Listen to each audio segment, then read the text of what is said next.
This is regarding the Hamba Juba song. Yes. Ne? That was released under your label. My song. It's So correction immediately. Yes. You say released under my label. If you look at the song credit, the credits on the song, there's 2 companies. yes, it's Leah and the other one. Why is it only Leah Records banning? But go ahead. No, but I want to know what's the other. I don't want to bring up that name. The thing is, listen, I'll respond to every question. Yeah. But I'll make sure I don't make people famous that are already made. No. Let's backtrack a bit. Nah. We are. Mafitoto. This guy, JL Mang, Jackson, man. JLSA. JLSA. Yes, JLSA. Jackson. He posted a video, right? I don't remember the day. He posted a video. We saw it on the internet, and then you reposted. You decided to take the video and go repost it on your status. Right. Basically, JL was crying about the song Hamba Juba, that he produced the beat, right? He said he produced the beat, and then he never got anything since the song got out, Hamba Juba. Right. He's credited there as a primary artist, right? Alongside Lady Arma, and features from CC and Marumba Peach. Right. Right.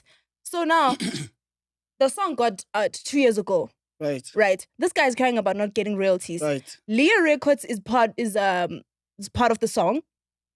Yeah, it's not the only. It's not the only record label that is part of it. Yes. What's the other it's label? very important to The house. mention. It's not the only. The house. And why am I the only one banning? Okay. Right. The house of Tom, right? Right. But we're not going to mention that name again. The house of Tom. Yeah, I don't want to be... Bro, listen. No, but you need to explain to us what's going on, Mafito. So you can't say that you don't want to mention the other party. Okay. Who's the house of Tom? Yes, who's the house of Tom? How's the involvement here? When I gifted Sisi with 25% of the master, I was gifting to her, to Sisi. But then she put under that company which belongs to her sister. Oh, okay. Okay. So I basically didn't have any deal with that So company. you gifted her 25% of the masters? My own royalties, my own masters. Wow. I gifted. Why did you do that? Because how I got Sisi, Sisi was coming through from a lot of shit, bro. Okay. And I wanted Sisi to tell a different story. You understand? But you'll pick it when I explain. So the best way to solve this is, let's solve a case per person. Yes. Because there's a lot of people and the cases are different. Okay. So you need to ask me, how did I meet Mangma? Or what happened with JL? So if you want to start with JL, let's go. If you want to start with Sisi, let's go. If you want to start... So start by person, because all of them share different stories. Okay. You get what I'm saying? And there's liars here. And we have proof. I have proof. Yeah. So let's go. Who do you want to start with? Okay, I think let's start with where the song started, Yes, right? yes. The song started with JL, right? And at that time, when the song was released, JL was signed to Sony, I think, Right. and signed to you at the same time, Yes. which is their Management. record. Which is he lied. Oh. He lied to me. He signed a contract with me. Yeah. Then when I'm busy doing my work, I found out he saw that I'm getting serious.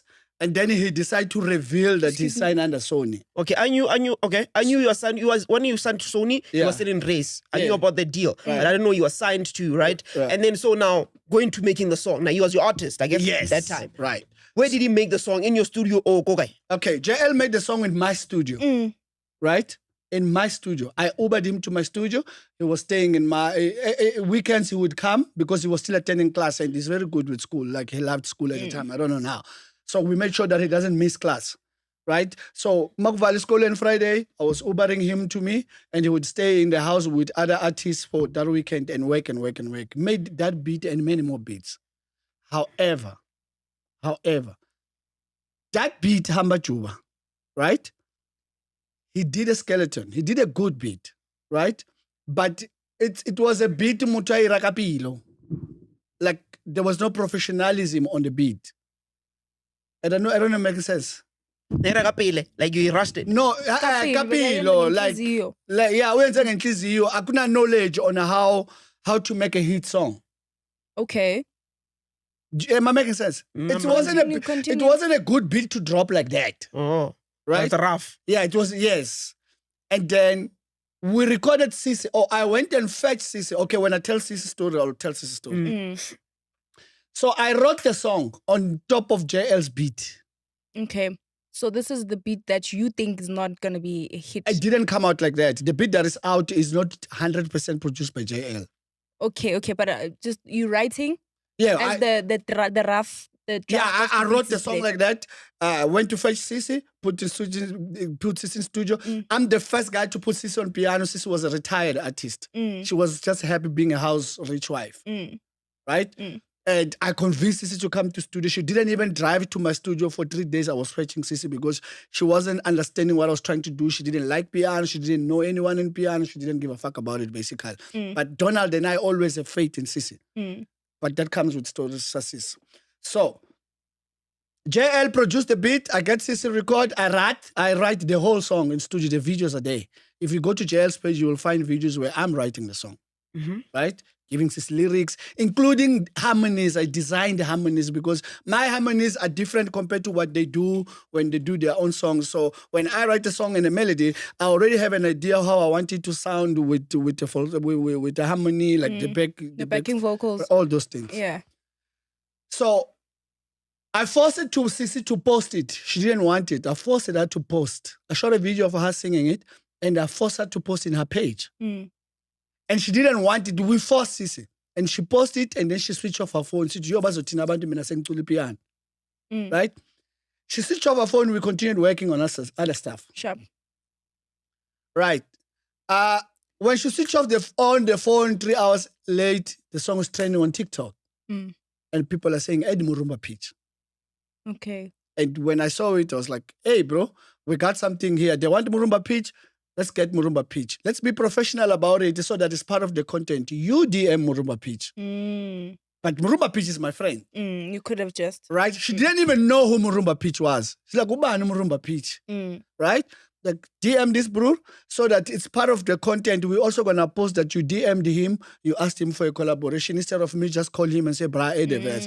And the pressure was also coming from TikTok to May1 to like, hey, let me just do the verse. You get what I'm saying?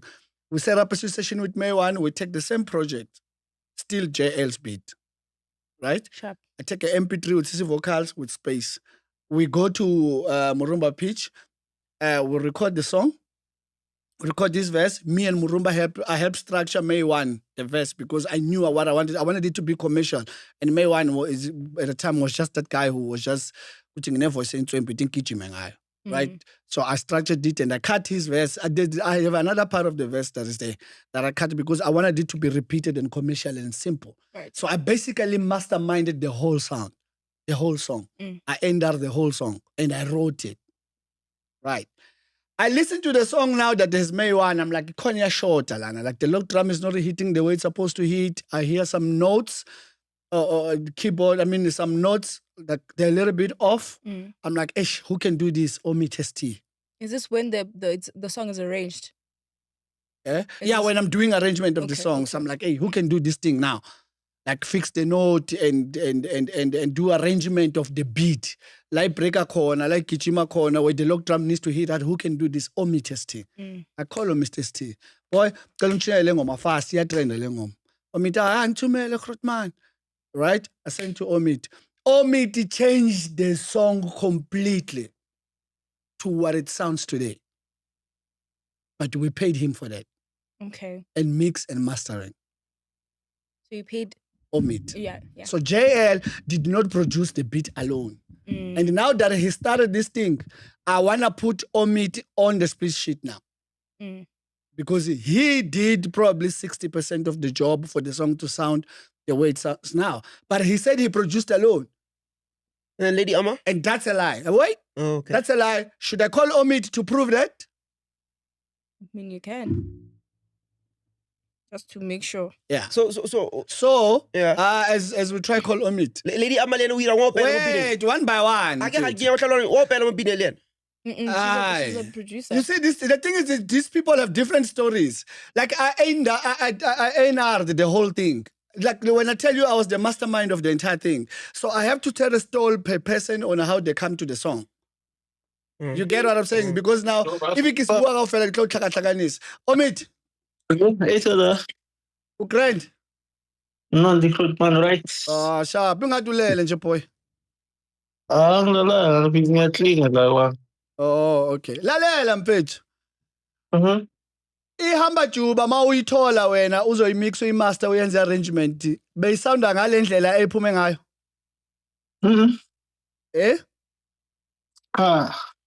So what would you say you done for that beat, bruh, to sound like it sounds now, compared to the beat that I sent you?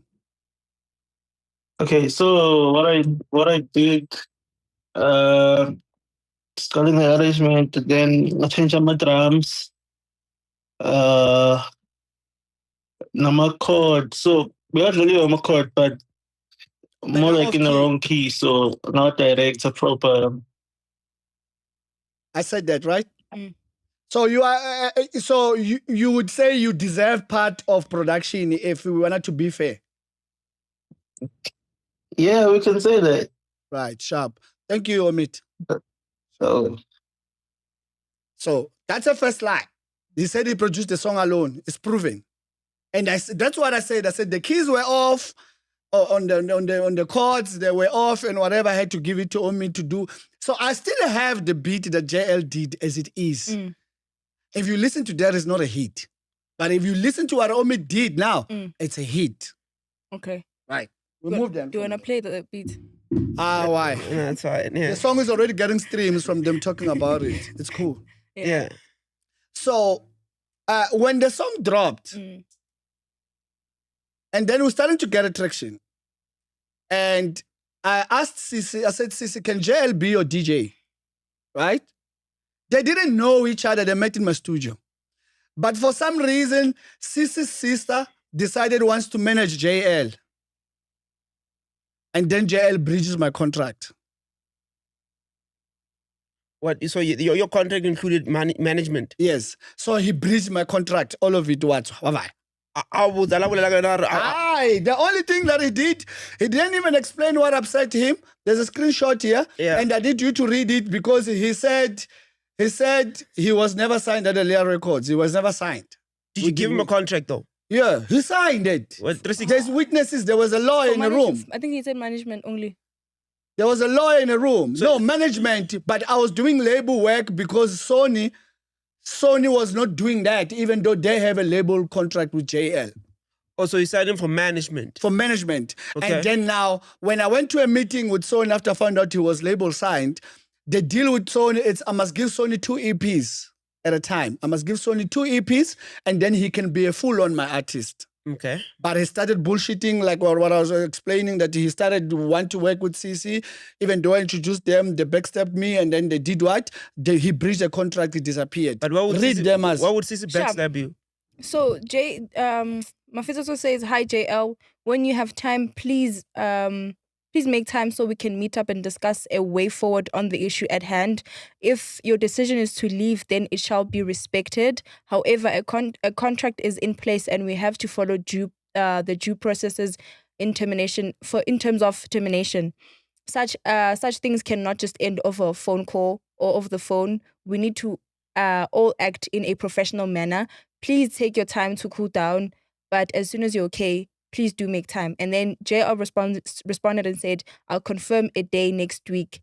Then I will come. Thanks. This was the 19th of March, 2023. Yes. So that's confirmation that he signed the contract. Yes. He would have said, I'm not contract now. Contract, yes. Right? That's a second lie. That's the second lie. It's a lie. I have the contract with his signature, Jackson. That's Jackson. It's his name. Yeah. Let me pass that. And then after that, as you notice, he had decided to leave without informing me. I paid for Hamba Juba music video. I dressed him. I was feeding him. I was doing everything every time. It was my responsibility every time he came to me. I invested as a label in him, but he breached the contract and gone. Fair enough. But when he started deciding he want to go work with the other part, he started insulting me. He was being rude. He was insulting me. He was insulting my wife. That's when I blocked him. I didn't block him yesterday because he asked me royalties. I blocked him then. Way back, there was not even 2 rand at Hamba Juba at the time when I blocked him. I blocked him there because he was being rude. And if you're rude with me, it gets to a point where I just drive to you, shine and bam. And I didn't want to be that guy. So I blocked him. He's right. I blocked him then, not yesterday.